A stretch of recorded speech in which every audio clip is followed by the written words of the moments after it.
오늘 우리에게 주신 하나님의 말씀은 사도행전 2장 1절에서 13절입니다. 하나님의 말씀을 봉독합니다.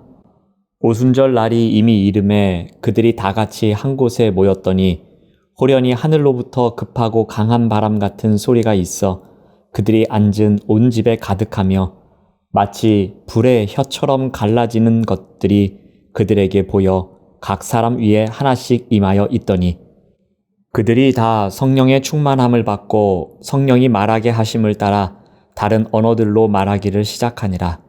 그때에 경건한 유대인들이 천하 각국으로부터 와서 예루살렘에 머물러 있더니 이 소리가 나매 큰 무리가 모여 각각 자기의 방언으로 제자들이 말하는 것을 듣고 소등하여 다 놀라 신기하게 여겨 이르되 보라, 이 말하는 사람들이 다 갈릴리 사람이 아니냐. 우리가 우리 각 사람이 난 곳 방언으로 듣게 되는 것이 어찌 됨이냐. 우리는 바데인과 메데인과 엘람인과 또 메소포타미아, 유대와 갑바도기아, 본도와 아시아, 부르기아와 밤빌리아, 애굽과 및 구레네에 가까운 리비아, 여러 지방에 사는 사람들과 로마로부터 온 나그네 곧 유대인과 유대교에 들어온 사람들과 그레데인과 아라비아인들이라. 우리가 다 우리의 각 언어로 하나님의 큰 일을 말함을 듣는도다 하고 다 놀라며 당황하여 서로 이르되 이 어찌된 일이냐 하며 또 어떤 이들은 조롱하여 이르되 그들이 새 술에 취하였다 하더라. 아멘. 오늘 말씀의 제목은 성령 강림, 교회의 시작입니다. 3대 절기 중 하나인 오순절이 되었습니다. 2장 1절은 이렇게 시작합니다. 오순절 날이 이미 이름에 그들이 다 같이 한 곳에 모였더니. 오순절은 구약 성경의 77절에 해당하는 그리스식 이름입니다. 6월절 후 7주간이 지나고 첫날을 뜻합니다. 구약 성경에서 77절의 본래 의미는 초실절, 즉 밀의 첫 수확을 기념하며 하나님께 감사하는 절기입니다. 오순절은 유대인들이 예루살렘 성전에서 하나님께 얼굴을 보여야 하는 세 절기 중 하나입니다.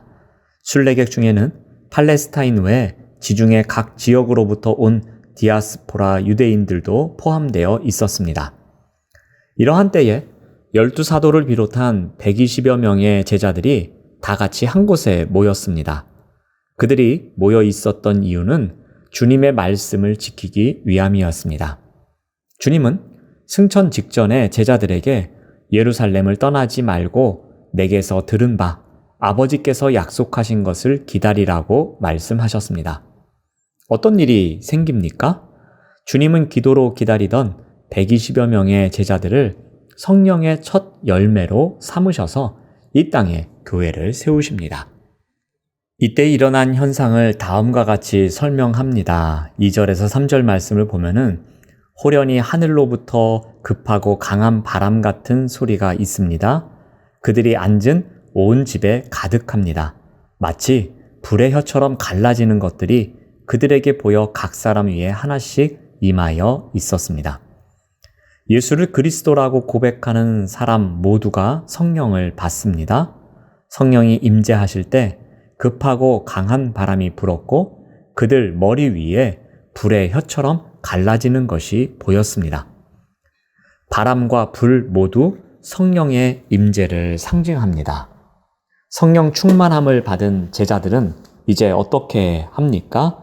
4절 말씀을 봅니다. 그들이 다 성령의 충만함을 받고 성령이 말하게 하심을 따라 다른 언어들로 말하기를 시작하니라. 성령이 말하게 하신 다른 언어들은 제자들이 배운 적이 없는 외국어였습니다. 최소 15개 지역에서 온 사람들이 알아듣는 외국어였습니다. 성령의 능력으로 언어의 장벽이 무너진 순간이었습니다. 이 방언은 실제로 당시 세계 각국에서 통용되던 언어였습니다. 120명이 동시에 내뱉는 큰 소리의 방언이 당시 예루살렘 순례자들에게까지 들렸습니다. 각처에서 온 사람들이 자기들이 살고 있던 지역 언어로 하나님의 큰 일이 선포되는 것을 듣습니다.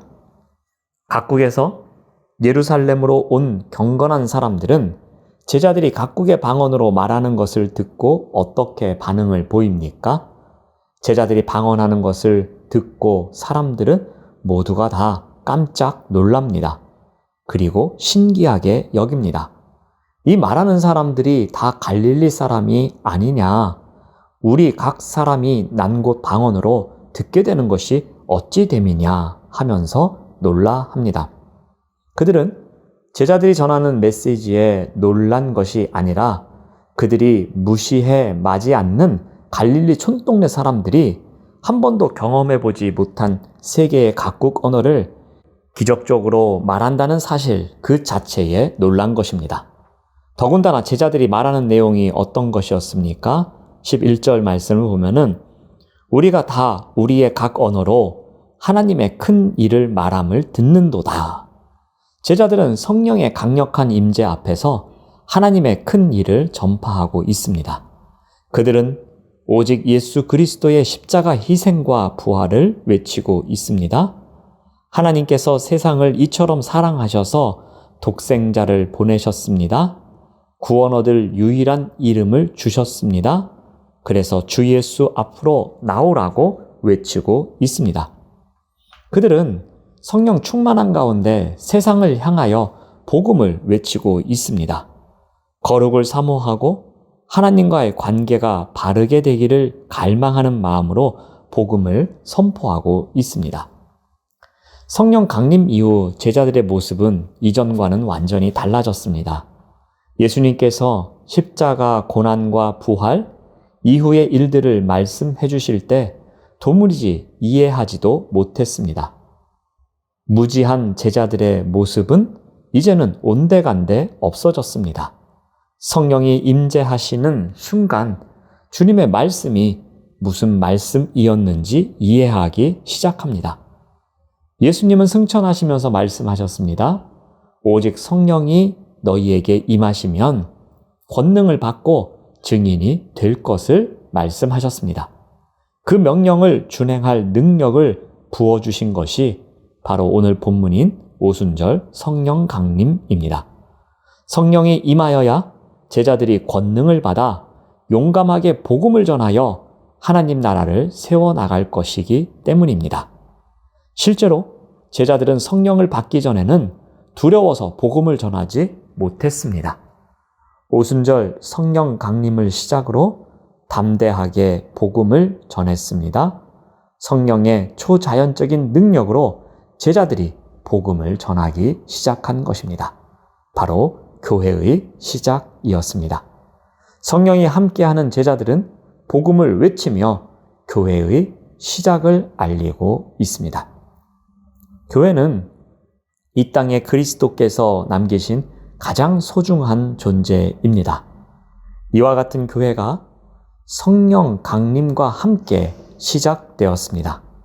그리고 지금도 성령의 능력과 함께 교회는 계속 세워져 가고 있습니다.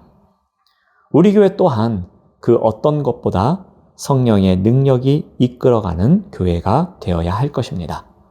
그런데 이것은 마치 초자연적인 현상만을 이야기하는 것이 아닙니다.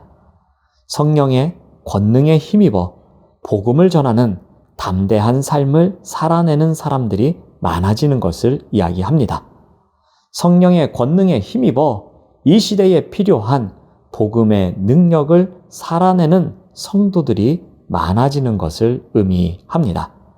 이것이 바로 성령 강림에 의한 교회의 시작이었고 그리고 이 시대에 교회를 세워나가는 능력일 것입니다.